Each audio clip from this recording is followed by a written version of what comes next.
Hi everybody. So we're going to start our new class book today. This is the fourth, I think, isn't it? The fourth book of Lockdown.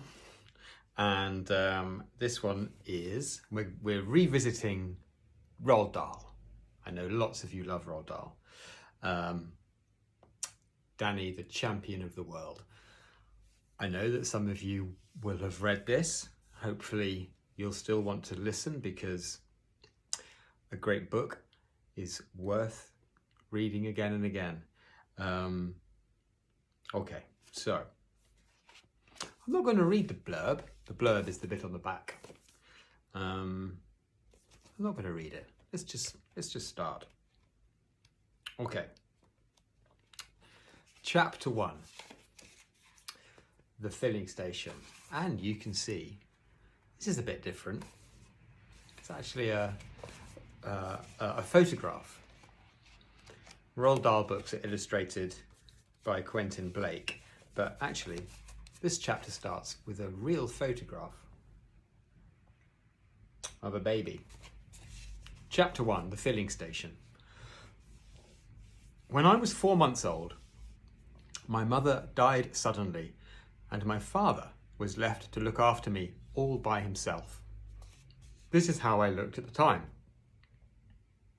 I had no brothers or sisters, so all through my boyhood, from the age of 4 months onward, there were just the two of us, my father and me. We lived in an old gypsy caravan behind a filling station. My father owned the filling station and the caravan, and a small field behind, but that was about all he owned in the world. It was a very small filling station on a small country road surrounded by fields and woody hills.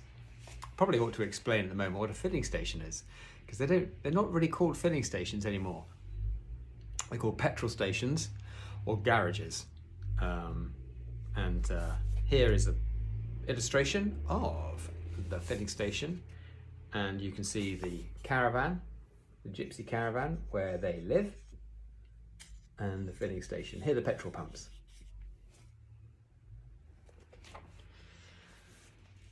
While I was still a baby, my father washed me and fed me and changed my nappies and did all the millions of other things that a mother normally does for her child.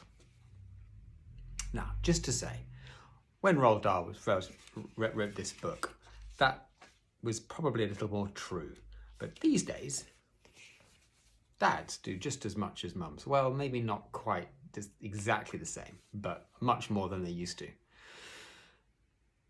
That is not an easy task for a man, especially when he has to earn his living at the same time by repairing motor car engines and serving customers with petrol. But my father didn't seem to mind.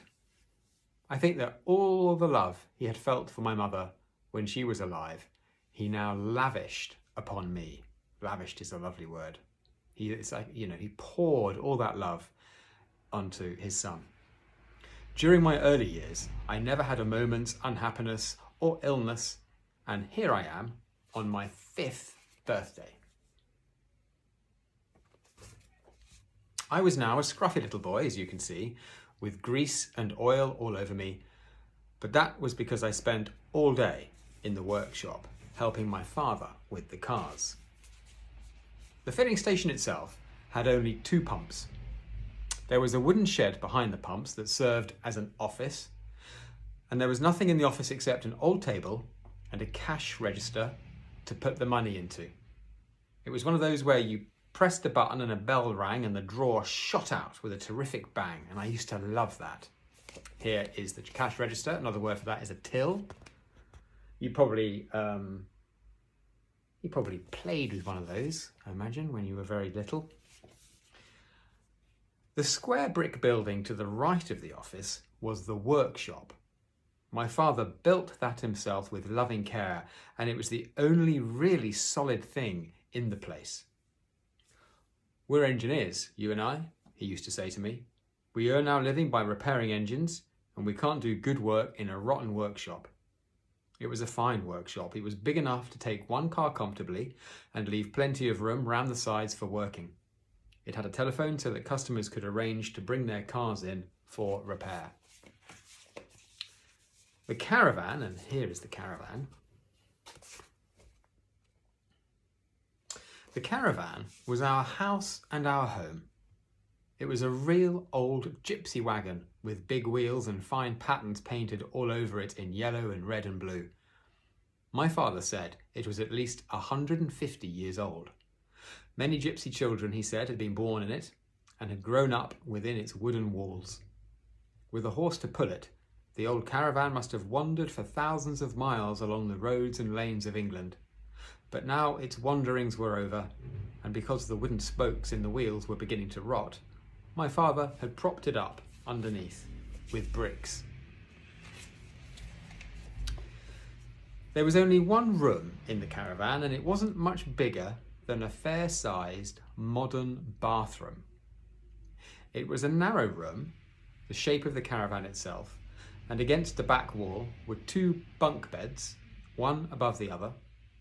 The top one was my father's, the bottom one was mine.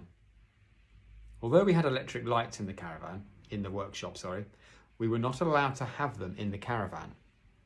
The electricity people said it was unsafe to put wires into something as old and rickety as that. So we got our heat and light in much the same way as the gypsies had done years ago. There was a wood-burning stove with a chimney that went up through the roof, and this kept us warm in winter.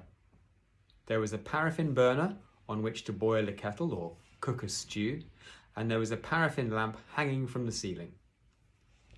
When I needed a bath, my father would heat a kettle of water and pour it into a basin. Then he would strip me naked and scrub me all over, standing up. This, I think, got me just as clean as if I were washed in a bath. Probably cleaner, because I didn't finish up sitting in my own dirty water. For furniture, we had 2 chairs and a small table, and those, apart from a tiny chest of drawers, were all the home comforts we possessed. They were all we needed. It's a lovely image, isn't it, living in this old gypsy caravan. So charming. The lavatory was a funny little wooden hut standing in the field some way behind the caravan. It was fine in summertime, but I can tell you that sitting out there on a snowy day in winter was like sitting in a fridge.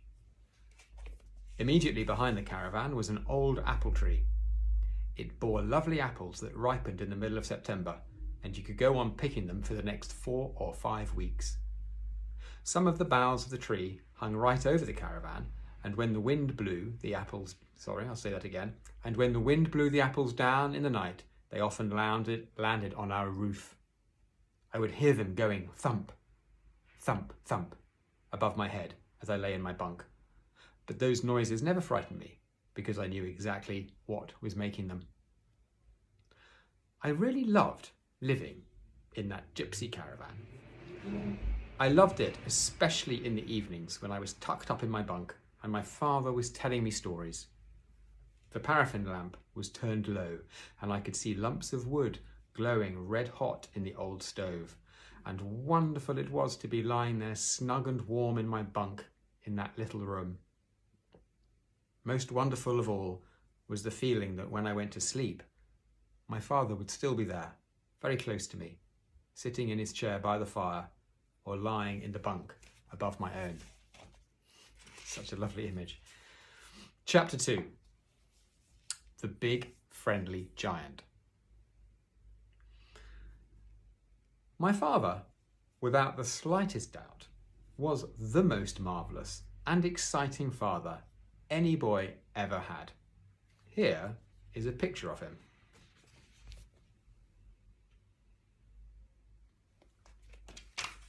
You might think, if you didn't know him well, that he was a stern and serious man. He wasn't.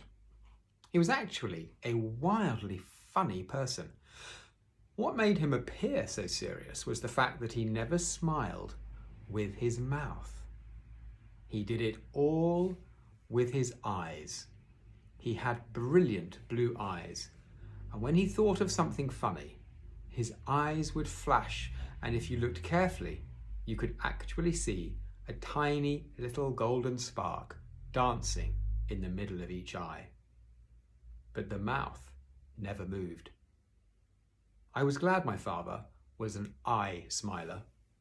It meant he never gave me a fake smile, because it's impossible to make your eyes twinkle if you aren't feeling twinkly yourself.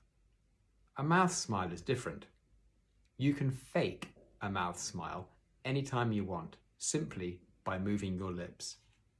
I've also learned that a real mouth smile always has an eye smile to go with it. So watch out. Watch out, I say, when someone smiles at you with his mouth, but the eyes stay the same. It's sure to be bogus. Bogus is another word for fake. My father was not what you would call an educated man, and I doubt if he had read 20 books in his life. But he was a marvellous storyteller. He used to make up a bedtime story for me every single night, and the best ones were turned into serials and went on for many nights running. One of them, which must have gone on for at least 50 nights, was about an enormous fellow called the Big Friendly Giant, or the BFG for short. The BFG was 3 times as tall as an ordinary man, and his hands were as big as wheelbarrows. He lived in a vast underground cavern not far from our filling station, and he only came out into the open when it was dark. Inside the cavern he had a powder factory where he made more than 100 different kinds of magic powder. Occasionally, as he told his stories, my father would stride up and down, waving his arms and waggling his fingers. But mostly he would sit close to me on the edge of my bunk and speak very softly. The Big Friendly Giant makes his magic powders out of the dreams that children dream when they're asleep, he said. Oh, how? I asked. Tell me how, Dad. Dreams, my love, are very mysterious things. They float around in the night air like little clouds, searching for sleeping people. Can you see them? I asked. Nobody can see them. Then how does the Big Friendly Giant catch them? Ah, my father said. Now that's the interesting part. A dream, you see, as it goes drifting through the night air, makes a tiny little buzzing humming sound, a sound so soft and low it's impossible for ordinary people to hear it. But the BFG can hear it easily. His sense of hearing is absolutely fantastic. I loved the far, intent look on my father's face when he was telling a story. His face was pale and still and distant, unconscious of everything around him. The BFG, he said, can hear the tread of a ladybird's footsteps as she walks across a leaf. He can hear the whisperings of ants as they scurry around in the soil talking to one another. He can hear the sudden shrill cry of pain a tree gives out when a woodman cuts into it with an axe. Ah yes, my darling, there is a whole world of sound around us that we cannot hear because our ears are simply not sensitive enough. What happens when he catches the dreams? I asked. He imprisons them in glass bottles and screws the tops down tight, my father said. He has thousands of those bottles in his cave. Does he catch bad dreams as well as good ones? Oh yes, my father said, he catches both. But he only uses the good ones in his powders. What does he do with the bad ones? He explodes them. I'm going to stop there. End of part 1.